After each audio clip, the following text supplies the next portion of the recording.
Suka pa. Ang kulit ng catfish na to. Catfish tayo guys.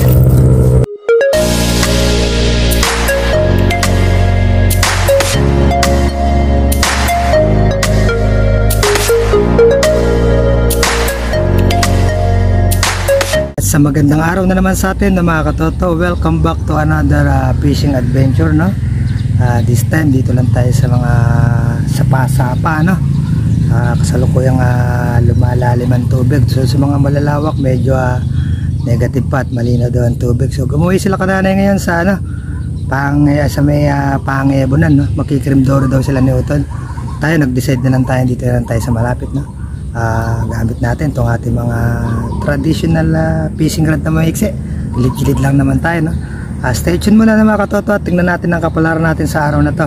Ayun mga katoto, inabutan na natin dito si Kuya Ande. Kamaga si Kuya Ande, boundary na siya sa kanyang panahog. Wow, size yung mga tilapia ni Kuya Ande. Jackpot, Kuya Ande. Okay. Tagal-tagal ng baha. Traditional mga buho yung gamit ni Kuya Ande. Running water din kasi ito na mga katoto. Tapos dito sa pwesto natin yung medyo tahimik lang siya, no? So umilag din yung tubig din yung malakas dito. Medyo tahimik na, no? Medyo pumapatagawi dito. Umikot yung tubig na mahina. So naghihintay lang tayo ng paggilid ng isda dito, no? Mga katoto, may paramdam na tayo sa minto pa. Ano kuha yung pain? Kuha nga guys, medyo pikado yung ating mga maliliit, no? Sagaran tayo dito.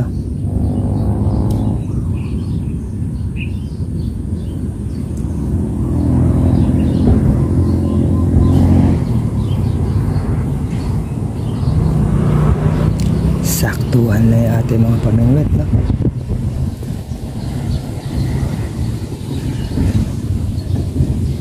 Yun, lumubog na. Ay, it's a Pararex. Pararex ang ating unang huli. Pakihina ng mga galaw ng ating mga floater. Balik mo yung mga kumakain, no? Ngayon, patayo-tayo isa. Dito, kanti-kanti lang. Ang mga Pararex. Tayo-tayo lang siya, oh. May lubog.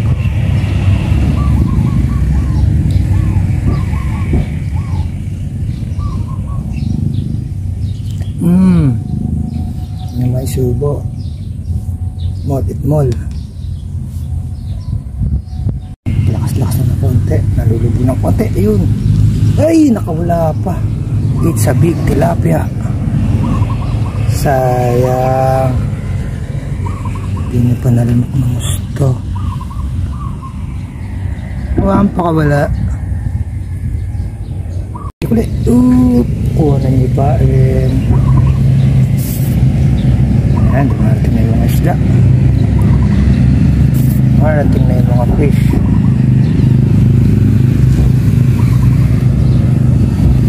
Nakagat na isa natin patuktok.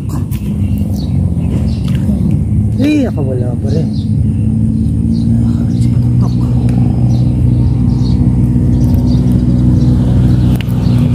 Sa gilid sila.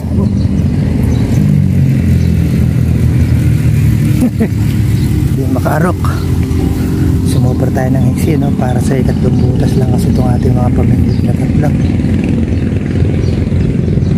Tanakuchi, oh. Tanaka, pinsang buo ni Tanakuchi, oh, ang humarvest na doon.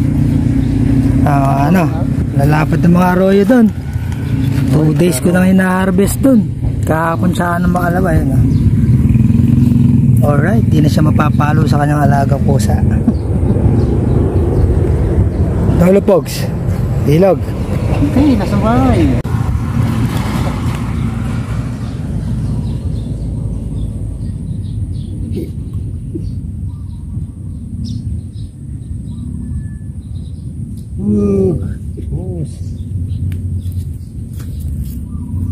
Tilapia na to. Come on. Ay, it's a pararak pa rin. Umuulan ng Pararex.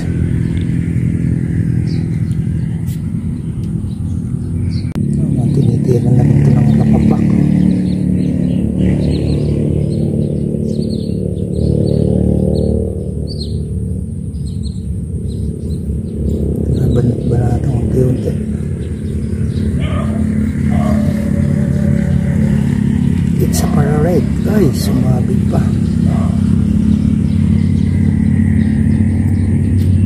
Pararak na lang, sumabit pa. Pakahina ng kain niya. Ulit na.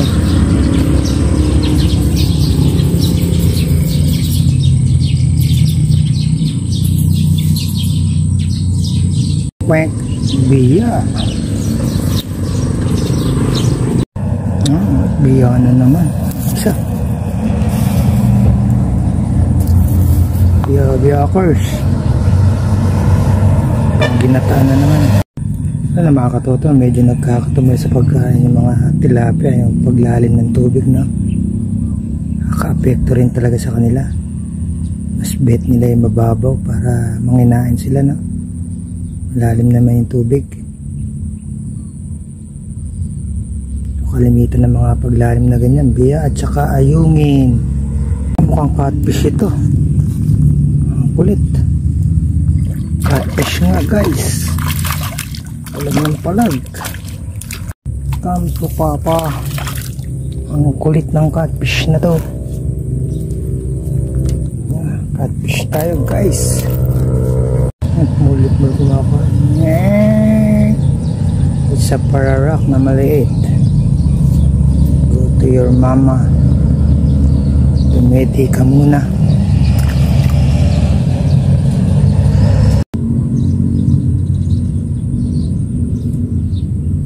Huwag niyo pumain ni Mink. Mother-biyahan na naman. Kailangan na natin magkata. Ginataang biya. Kulit-kulit na naman si Mink. Sabay pa siya ng isa.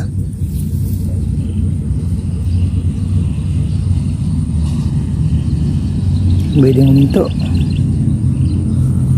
Check kung may pain. Ano pa? Pain ka ba? Ay, si Mink. Nakuha na naman yung pain ni Mink. Na, puro biya talaga, no? Okay, tsagayin natin itong biya na ito. Pag ginataan na lang. Kulay Mink na naman. Biya. Di nahuli. Saan na kayo mga tilapia? Nag-migrate na naman na tayo mga tilapia.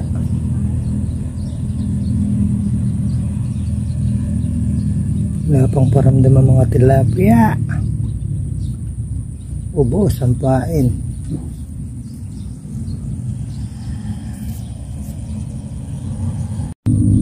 Itmol sa dulo ng pain. Itmol pa isda nasa immigration mga tilapia. Ito na, tilapia ka na sana.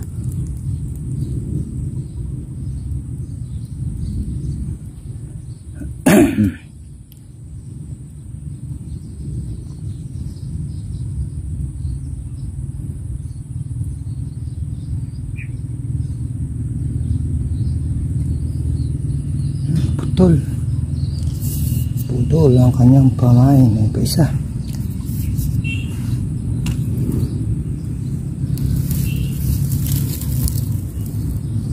Palitan muna natin pamain. Siya na. Atak. Yun. Ay, nakawala pa guys. Ayang nun. Ang tilapia na yun.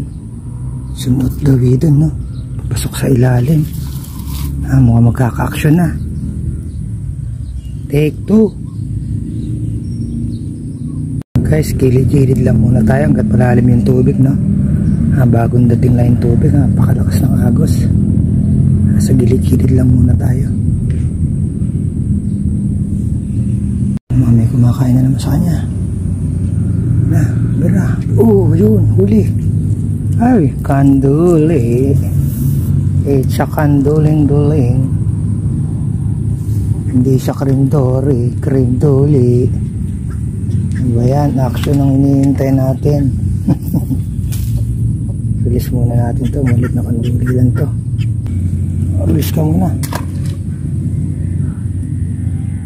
Pero maganda tong naispatan natin, no, guys, no? Nasa ilalim niya ng mga nakatumbang timbo na yung mga isda, no?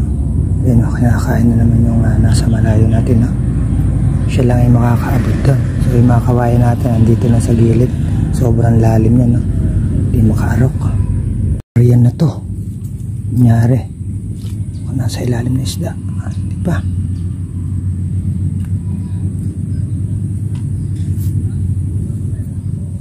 Ito ang kagat niya. Kawayan, may nagparamdam na rin. Tilapia, saan ito nasa gilid na to? Atak pa.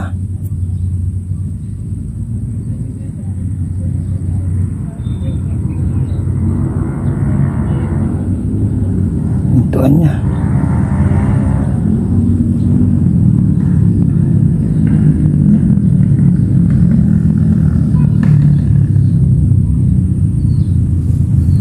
Napansin na rin siya sa gilid. Okay na sa gilid natin, no? Kung dyan ito. Pulitaw yung dyan ito. Putulpain. Pakita ang janitor bigla. Sa malayo natin. Kang kanduli. Yun na. Kukuha niya pain. Kaya yung kumakain na yun. Ang lakas. Ang lakas sa pamain. Ito namin nasa gilid. Uy, pupuruhan. Ano ba ito? Mukhang ayungins. Sa dulo lang ng pain. Nako po, sinundan pa tayo dito ng biyakers. Still biya pa rin. Gusto talaga maginataan. Okay, pack up na muna tayo na mga katotot. Hindi pa masyadong okay ang sitwasyon sa mga gilid-gilid, no? Medyo malalim pa yung tubig, no? Na waiting na lang tayo sa paghupa pa ng konti ng tubig ng mga katotot. Galing pa sa taas yung tubig, no? Medyo malinaw tapos malalim, no? Hanggang dito na muna po tayo sa araw na ito ng mga katotot. Maraming salamat po sa patuloy niyong pag-support at pagsubaybay. So hanggang sa muli po nating fishing adventure. Hanggang sa muli po. Paalam muna po sa ngayon.